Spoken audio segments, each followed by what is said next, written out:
I'm the answer to your every cry. So illusion for the way behind. I bring to you good news.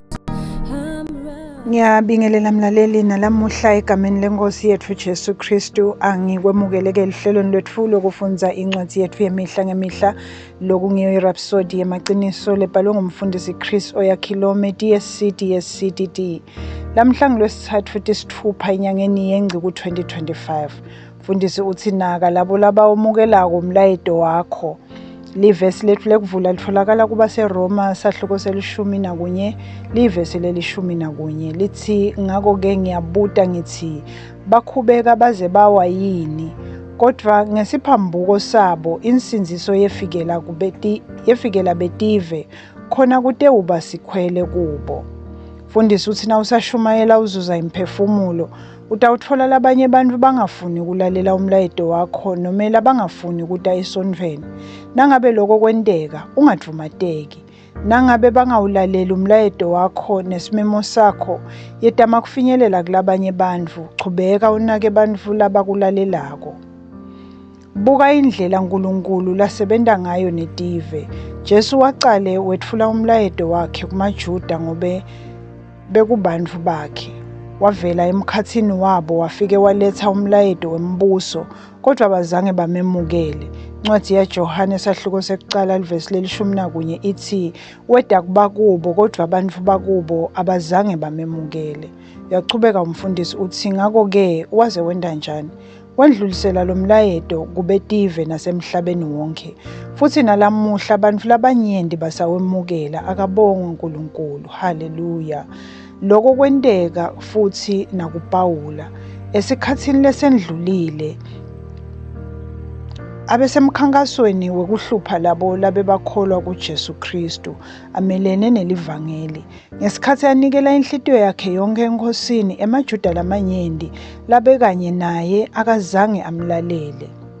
Bekake waba ngumngani wabo kodwa ngesikhathi aba ngumKristu bamlahla.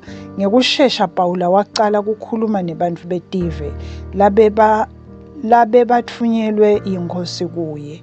Fundza imisebenti yebapostoli sahluko semashumi lamabili nesitfupha livesi lelishumi nesitfupha kuya evesini lelishumi nesiphohlongo. Mfundisi uthi-ke ngetulu kwaloko imisebenti yebapostoli sehluko selishumi nakutsatfu isitjela ngemetamo yaPawula naBhanabasi yekuba titfunywa telivangeli e-Antiyokhi lasePhisidiya. Ekucaleni bemukelwa emasinagogeni kodwa ngekuhamba kwesikhathi babhekana nekuphikiswa lokukhulu kwebaholi bemaJuda labebanemona.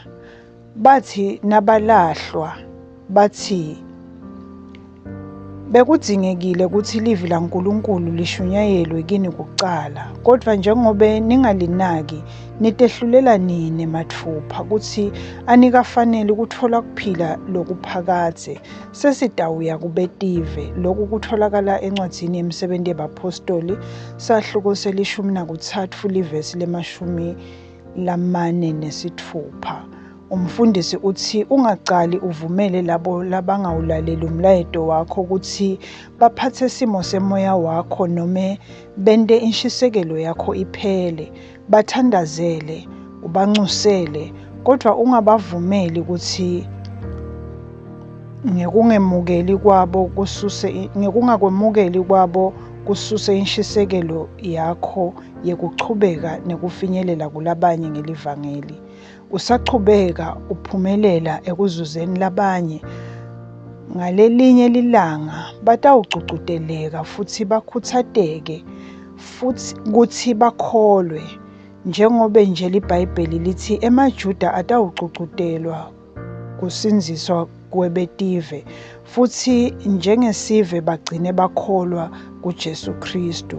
Chubeka ulwele kufinyelela kubo bonke bantfu futhi wethembele emandleni elivangeli. Haleluya. Asishona kukuvuma mlaleli, wena utawusho emva kwami. Ngibeke emehlo ami elubitweni lwakho futhi ngiyachubeka nekufinyelela kulabanyenti ngelivangeli.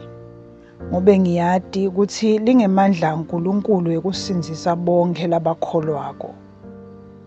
Ngemusa wakho nangemandla amoya longcwele, ngiholela bantfu labanyenti ekulungeni, futhi tinhlitiyo tabo tiphendvukela kuwe. Ngikukhanya kwelive. Haleluya. Kuchubeka nesifundvo mlaleli utawufundza incwadzi yemisebenti yebapostoli isahluko selishumi nakutsatfu livesi le45 kuya evesini le46 kanye nencwadzi yaMatewu sahluko selishumi livesi le5 kuya evesini le15 kulo lihumusho le-NIV. Bese-ke kuthi elihlelweni lokufundza libhayibheli ngeminyaka munye lamhla kufundwa incwadzi yabaseRoma sahluko semfica livesi lekuqala kuya evesini le29 kanye nencwadzi yetihlabelelo sahluko se-74 kuya sahlukweni se-77. Bese kuthi elihlelweni lokufundza libhayibheli ngeminyaka lemibili lamhla kufundwa incwadzi yaLuka sahluko selishumi nakutsatfu livesi le22 kuya evesini le-30 kanye nencwadzi yetikhulu sahluko selishumi nakubili. Angiphindze ngibonge-ke mlaleli ukuthi sithathele lithuba sifunze livi laNkulunkulu sikanye kanye. Ngikholwa ukuthi ubusisekile sisafundza. Inkosi ikubusise.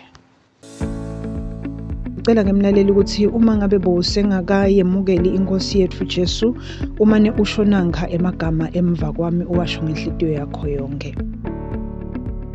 Haleluya. Thani Nkosi Nkulunkulu, ngiyakholelwa ngayo yonke inhlitiyo yami enkosini Jesu Kristu, indvodzana yaNkulunkulu lophilako. Ngiyakholwa wangifela nekuthi uNkulunkulu wamvusa kulabafile. Ngiyakholwa uyaphila lamuhla. Ngiyavuma ngemlomo wami ukuthi Jesu Kristu uyinkosi yempilo yami kusukela lamuhla. Ngaye nangeligama lakhe nginekuphila lokuphakade, ngidelwe kabusha. Ngiyabonga Nkosi ngikusinzisa impilo yami. Nyalo sengingumntwana waNkulunkulu. Haleluya. Siyakubongela ke mlaleli, nyalo sewungumntwana waNkulunkulu. Haleluya. Inkosi ikubusise.